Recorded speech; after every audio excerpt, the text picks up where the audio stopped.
goyang kayak gempa gitu, tapi kayak ada gitu. Melihat nengok ke belakang tiba-tiba. Oke, assalamualaikum warahmatullahi wabarakatuh. Salam sejahtera, Om Swastiastu, Namo Buddhaya. Hai para cucoker, apa kabar hari ini? Semoga hari ini kalian lagi sehat, kalian lagi bahagia. Oke, karena ini baju saya kelihatan agak sedikit ngebupung di bagian punggung, jadi kelihatan kayak bungkuk begini, makanya saya akan tarik-tarik dulu. Oke. Dan seperti biasa saya doakan kalian semoga lagi dalam keadaan the best version of yourself, dalam versi terbaik diri kamu, dalam kesehatan terbaik, dalam kebahagiaan yang terbaik, dalam kondisi apapun yang terbaik saat ini. Oke, baiklah, di konten hari ini akan sangat super berbeda. Kenapa saya putuskan untuk membuat konten seperti ini? Karena memang konten ini sudah lama saya pikirkan, saya pengen cerita. Karena ini apa ya, menurut aku ini akan, aku nggak ngerti ya, buat aku sih ini mengerikan, tapi nggak tahu buat kalian ini mengerikan apa tidak. Yes, ini adalah konten horor pertama saya, dan saya akan menceritakan sesuatu yang lagi-lagi ini bukan saya ambil dari internet, saya bukan ambil dari terinspirasi dari film horor atau mengambil dari web series apapun yang itu tentang horor di internet. Ini adalah sesuatu hal yang horor yang terjadi dalam kehidupan saya dan juga sempat menghantui sebagian dari masyarakat yang berada di kampung saya pada saat itu. Yes, pada saat itu kenapa? Karena memang sudah terjadi lampau. Ya iyalah ya, kalau belum terjadi ngapain saya ceritakan sama kalian. Terus kenapa akhirnya saya memutuskan untuk membuat konten horor ini? Pertama-tama karena aku dapat beberapa DM dari kalian yang juga request tentang, ayo dong bikin cerita horor kakak. No, I'm not gonna make any horror story karena saya juga tidak pintar mengarang. Tapi sekali lagi ini bukan sebuah cerita yang memang saya ambil dari web series atau dari film, atau ini dari cerita rakyat, atau hanya cerita-cerita kayak apa namanya. Pokoknya ini adalah cerita real yang terjadi di kampung saya. Saya tidak tahu kalian akan percaya apa tidak, but anyway, this is what it is. I mean, this is what happened at that time. Dan saat ini saya juga pastikan untuk bikinnya di siang hari. Saya buka pintu, saya nyalain lampu, pokoknya semuanya harus terang begitu, karena saya termasuk orang yang agak sedikit penakut. Dan jujur ya, saya tidak tahu apakah kayak Nancy Judge atau Nadia Omara atau apa namanya, channel-channel yang suka bikin cerita-cerita misteri itu, mereka pernah mengalami kayak apa ya, ketakutan setelah mereka bikin cerita itu. Saya tidak tahu, dan saya juga tidak tahu apakah nanti kalau misalkan saya menyebut nama-namanya itu, apakah mereka juga akan datang dan menemuiku. Itu yang agak sedikit overthinking di otak saya. Tapi semoga sih tidak, ini hanya sekedar bercerita sama kalian apa yang terjadi pada saat itu di desa saya. Oke, baiklah, kalau begitu saya langsung aja ke ceritanya.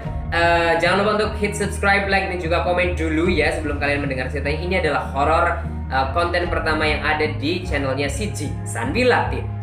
Oke, jujur saya tidak tahu harus dari mana saya mulai cerita ini. Cuman mungkin ini akan membantu latar dan juga waktu. Pada saat itu saya itu kelas 1 SMA dan masih MOS, masa orientasi siswa.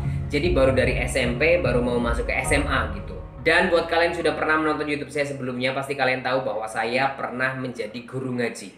Pada saat itu saya mulai ngajar itu kelas 3 SMP sampai SMA tamat gitu. Mungkin ya sekitar 4 tahunan lah pada saat itu. Jadi pada saat itu aku ngajar anak-anak yang sangat kecil banget, yang baru berdoa, kayak berdoa makan, doa orang tua, sampai ke anak-anak sudah cukup dewasa yang mereka sudah mulai belajar Iqra dan juga membaca Al-Quran pada saat itu. Ceritanya adalah salah satu murid saya yang namanya Yuyun. Saya tidak begitu suka untuk menyebut namanya. Saya mungkin sebut almarhumah lah ya. Almarhumah Yuyun itu pada saat itu menjadi salah satu murid saya. Yuyun ini dia duduk di bangku, kok gue merinding ya? Mungkin karena pikiranku aja. Yuyun ini pada saat itu dia duduk di bangku kelas 6 SD, dan pada saat itu udah mau memasuki SMP, karena pada saat itu memang lagi kenaikan kelas. Yang SMP mau nyebrang ke SMA seperti saya, yang SD mau nyebrang ke SMP, dan pada saat itu Yuyun mau nyebrang ke SMP. Nah, Yuyun dan keluarganya ini merupakan sebuah keluarga baru atau pendatang baru di desa kami. Yuyun dan keluarganya itu menempati satu rumah yang ada di paling ujung.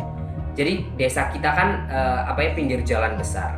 Jadi rumahnya itu semua ada di pinggir jalan gitu, tidak ada gang, tidak ada yang di belakang rumah tuh tidak ada. Semua rumah di desa kami itu karena jalan provinsi, semuanya itu ada di pinggir jalan gitu. Nah, Yuyun ini ada di ujung jalan yang paling ujung. Nah, setelah rumahnya Yuyun itu naik ke atas itu sudah hutan, kayak hutan pinus di tempat kami, karena tempat saya kan memang di gunung-gunung ya. Nah, bisa dibayangkan bahwa keluarganya Yuyun pada saat itu pindah ke desa kami itu ketika Yuyun kelas 4 SD. Berarti kalau misalkan saya bilang kejadiannya adalah sekitar Yuyun mau masuk ke SMP, berarti dia dan keluarganya sudah hampir 2 tahun berada di kampung kami ya. Karakter anaknya pada saat itu ya saya juga tidak begitu terlalu memperhatikan satu persatu, karena aku pikir setiap anak itu ya sama aja begitu, maksudnya sifatnya masih ya anak-anak gimana sih ya. Jadi pada saat itu tidak ada sama sekali satu sifat atau karakter yang sangat menonjol dari si Yuyun ini pada saat itu dibanding anak-anak yang lain. Cuman ya saya harus akui bahwa secara fisik untuk anak SD kelas 6, Yuyun ini termasuk bisa dibilang kayak sudah dewasa. Ya kayak misalkan dia sudah bodinya sudah membentuk kayak cewek-cewek yang sudah puber lah begitu. Tapi kan dia masih SD kelas 6 ya.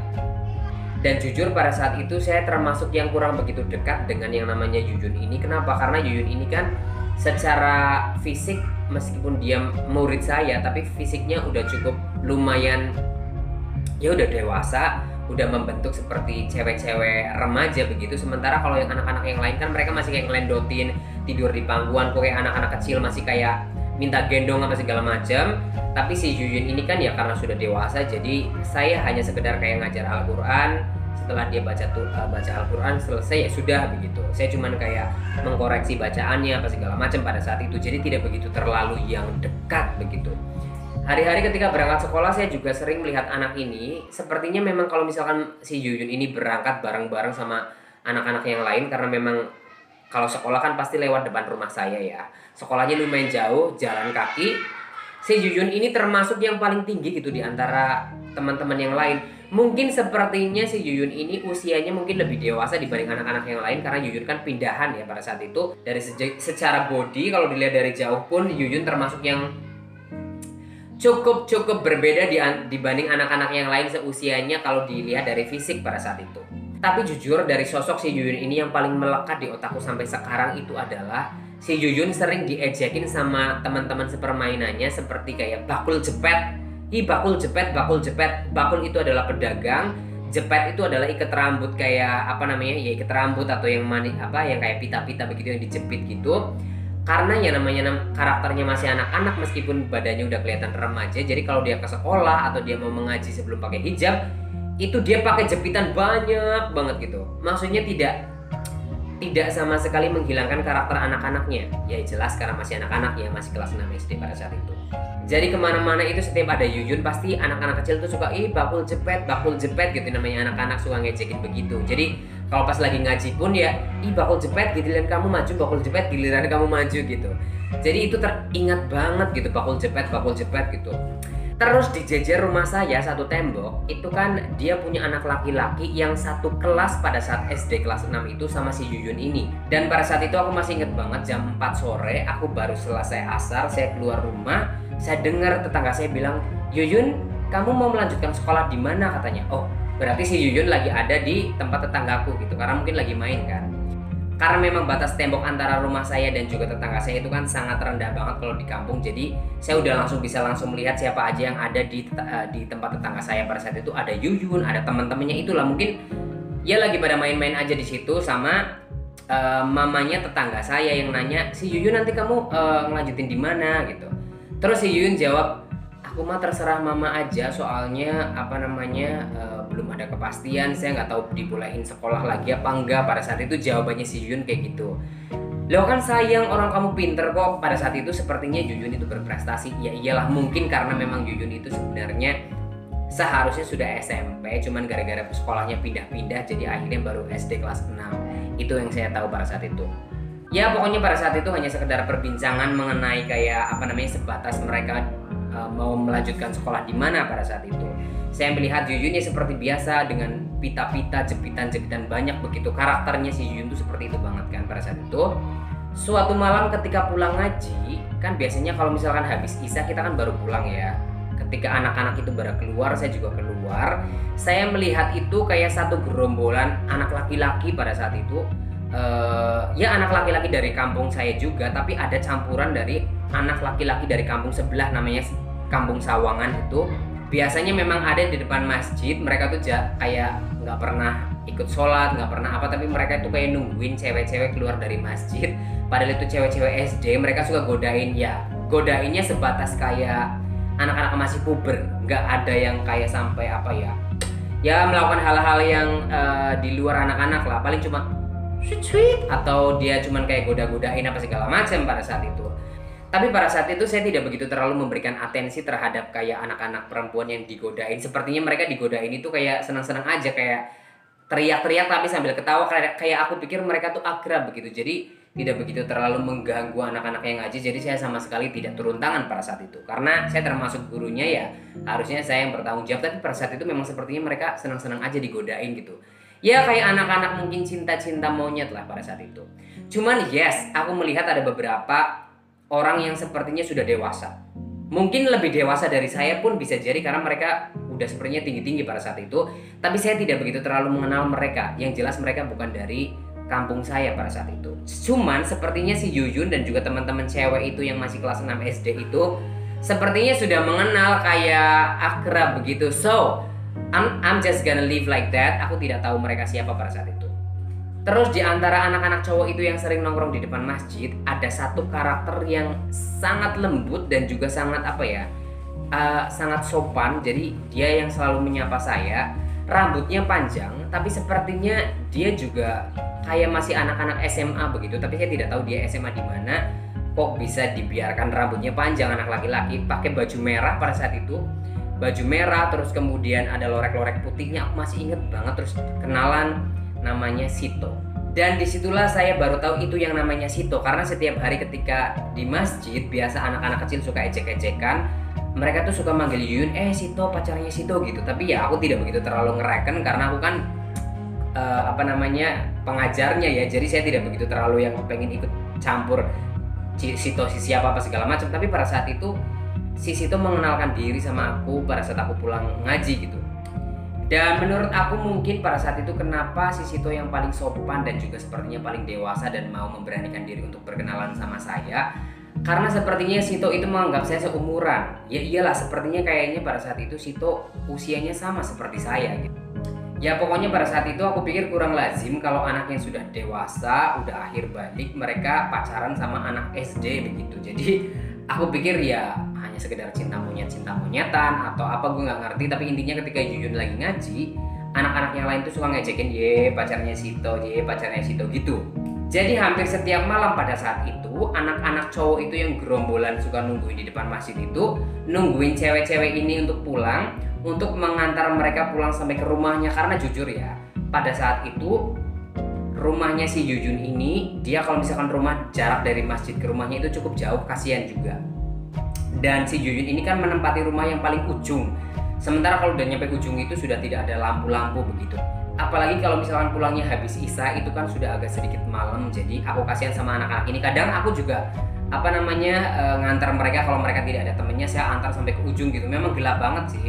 Cuman sekarang sudah ada mereka gerombolan anak-anak itu juga lumayan berguna. Jadi ngantarin anak-anak si cewek ini pulang ke rumahnya masing-masing begitu. Karena jujur rumahnya si Yuyun ini kan menempati rumah paling ujung. Nah itu juga melewati ada satu selipan padi besar sekali. Cuman itu gelap banget, gak pernah dikasih lampu gitu. Pokoknya sangat sunyi di sana gitu. Jadi ya udahlah, kalau misalkan ada mereka, si Yuyun jadi bisa terantarkan sampai di ujung kan pada saat itu. Jadi it's okay. Dan pada saat itu hampir setiap hari ketika kita pulang pasti ada anak-anak ini yang menungguin anak-anak cewek pulang ngaji. Jadi aku tidak tahu apakah mereka langsung diantar ke rumahnya setelah pulang ngaji, apa mereka mampir-mampir dulu ya kayak pacaran cinta monyet dulu. Saya tidak pernah tahu akan hal itu. Dan singkat cerita, pada saat itu kan lagi MOS, masa orientasi siswa anak-anak SMA. Saya kan baru masuk SMA pada saat itu. Saya belum pakai motor ke sekolahnya, saya masih pakai bis, dan itu jauh banget sekolahanku. Ketika saya pada saat itu baru pulang sekolah naik bis, baru turun, Dan pada saat itu mungkin sekitar jam 12 siang, karena pada saat itu memang mosnya kan sering pulang cepet ya. Jadi sekitar jam 12 siang saya baru masuk ke rumah, saya melihat mama saya itu lagi nyiapin beras untuk nyumbang. Tapi mama saya tidak pakai baju bagus, karena biasanya kalau misalnya mau nyumbang kemana kondangan itu kan pakai baju bagus. Tapi pada saat itu mama saya bilang, cepat Jujun meninggal, cepat Jujun meninggal. Aku agak sedikit masih memproses informasi ini, Jujun meninggal. Beneran Jujun meninggal? Si Jujun yang muridku ngaji apa bagaimana? Soalnya tadi malam itu masih ngaji, masih dia pulang diantar sama anak-anak itu gitu. Meninggal kenapa pada saat itu? Akhirnya saya langsung ambil sepeda, karena pada saat itu aku cuma punya sepeda kayu.